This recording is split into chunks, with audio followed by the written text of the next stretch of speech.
All right, everybody, what's going on? This is your boy Jay coming at you live Monday morning here in New York. So good evening, everybody.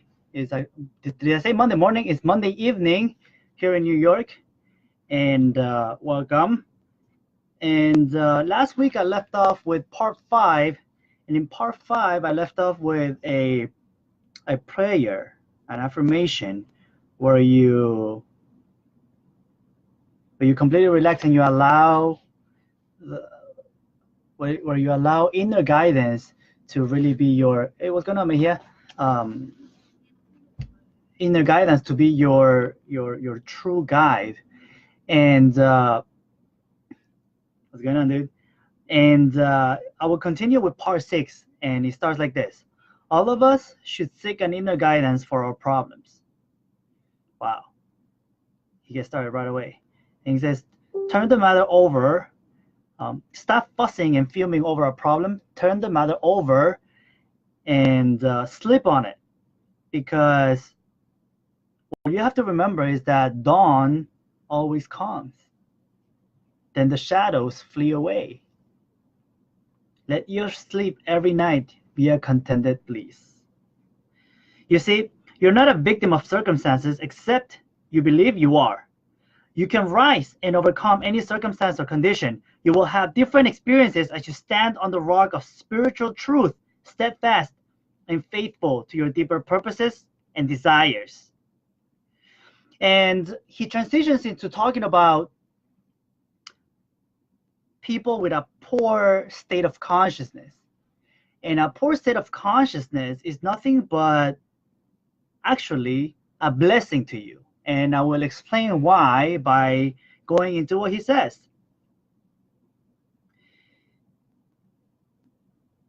He quotes, we could not know what abundance was except we were conscious of lack.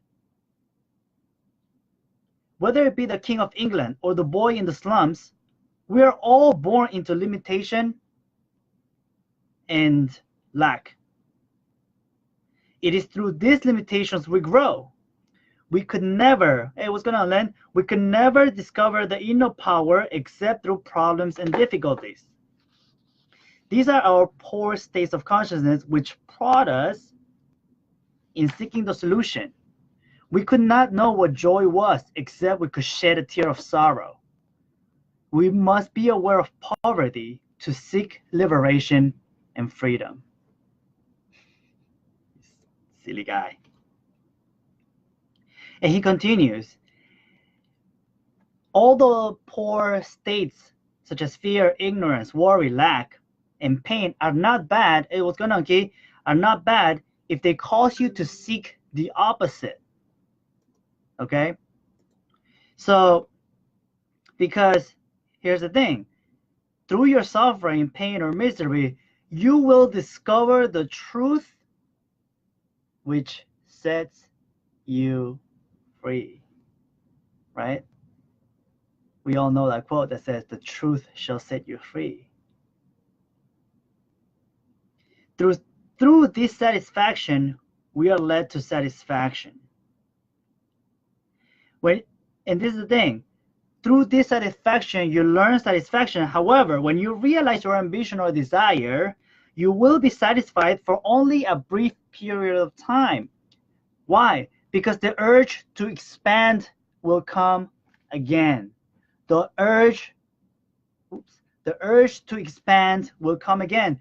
This is life seeking to express itself at higher levels through you. When one desire is satisfied, another comes, etc., to infinity. You're here to grow.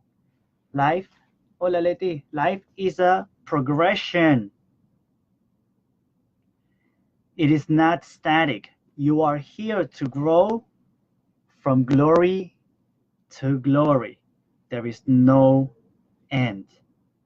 And you see, the journey is really an awakening process whereby you realize creation is finished. Isn't that super powerful? You have a poor state of consciousness for you to use it as your fuel to keep looking for that infinite abundance, which is rightfully yours. And that is why it is a never-ending journey. It is an never-ending awakening process whereby you realize creation is finished. And you see for yourself, hey Don, good to see you. And you start seeing that the kingdom of heaven is at hand. Feed the poor within you, clothe the naked ideas, give them form by believing in the reality of the idea, trusting the great fabricator within to clothe it, inform and objectify it. Now your idea shall take form. When you're worried, you seek peace. When you are sick, you seek health.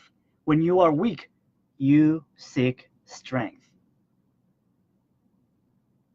Your desire for prosperity is the voice of God in you, telling you that abundance is yours. Therefore, through your poor state, you find the urge to grow. Hey, Majavin! Long time no see. Good to have you, Marvel. Think about it. He says like this: a pain in your shoulder, yes, law of polarity. A pain in your shoulder is a blessing in disguise because it tells you that there's something wrong and you should be doing something about it right now, right? When you're cold, you build a fire. When you're hungry, you eat. When you are in lack, you enter into the mood of opulence and plenty, and you imagine the end and you rejoice in it. And having imagined the end, this is super powerful. Having imagined the end and felt it as true, you have willed the means to the realization of the end. Once you start to feel and you know in your heart that you have willed the means to the end, you have to let the healing vibration of this truth to flood your mind and heart. Then you will cry out of your mind all your fears, doubts, and worries through this meditative process. And the meditative process, like I've been talking about it through sharing the book, the meditative process is a process where you completely relax, right? And you get into a very drowsy state, and you shut off, completely shut off your conscious thinking, your never-ending chatter, right? And you simply allow your inner guidance to take over and give you the answers to that which you seek. But you see, what happens is that we are so programmed through culture, society, mass media, that they have set up this blanket paradigm for everybody to be running from place to place like a chicken without a head, without direction, without knowing where we are. And the next thing is that they mass feed us negativity, division, right? And we are busy fighting each other instead of helping each other to propel ourselves higher. And they keep us pressed onto more poor states of consciousness rather than giving us the ability to use those poor states of consciousness to really seek the opposite, to really seek the light, which is rightfully ours.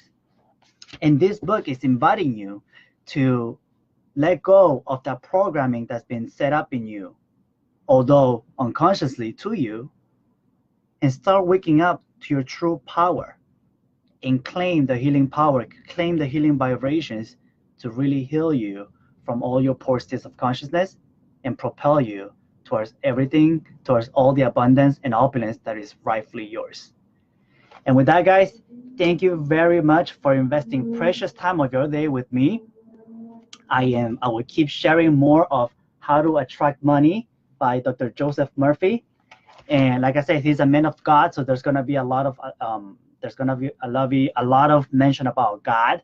Yet you can substitute the term for whatever really resonates with you, and you will start to really connect with the true principles of the wisdom. With that, see you on the next one. Good night, everybody.